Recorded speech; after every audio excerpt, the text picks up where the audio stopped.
My question is to the Minister for Housing. How is the Albanese Labor government working in partnership with the states, territories and housing providers to help Australians find a safe and affordable place to call home, and what is blocking further progress? Give the call to the Minister for Housing, the Minister for Homelessness and the Minister for Small Business. The member for Deakin. Thanks, Mr Speaker. And I want to thank the member for Gilmore for her question, and I know that she understands the full scale of the challenges in housing that we inherited from the former government. The former government over there allowed the housing challenges to grow under their watch. They didn't do enough. Order. And the Albanese Labor government is trying to turn it around, Mr Speaker. We're elected with an ambitious housing agenda, and we've added to it at every opportunity. Indeed, while those opposite blame the states and territories for the housing concerns, we have been working with them. Indeed, while they ignored the growing number of renters, we've acted. We've boosted Commonwealth rent assistance, we've incentivised build-to-rent, and indeed we're working with the states and territories on renters' rights. But whilst they turn their back on social housing in the states and territories, we're funding it. And we've recently done that with our $2 billion social housing accelerator, Mr Speaker.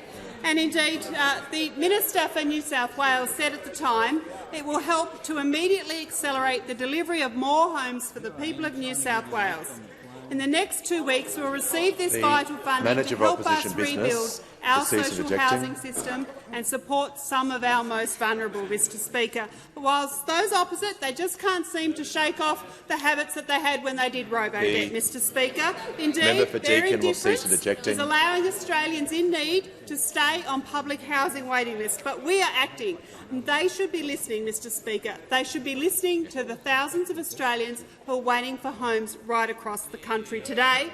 And if they did, they would not be standing in the way of the Housing Australia Future Fund bill. Indeed, if they had a heart, they would be listening to those struggling with housing. They would be listening carefully. They would not be voting against the thousands of new social and affordable rental homes. They're blocking homes for people that need them most when we want to build them, Mr Speaker. Blocking homes for people when we want to build them. And if they listen to the housing experts, to the sector, to those working on the front line, who all say we need the homes that this fund would build, they would not be blocking it. They need to listen to people like the ACT Shelter CEO, who today called for the fund to pass, who said there are projects right now in the ACT and in the other states that money could be financing or assisting to finance that are now on hold, Mr Speaker.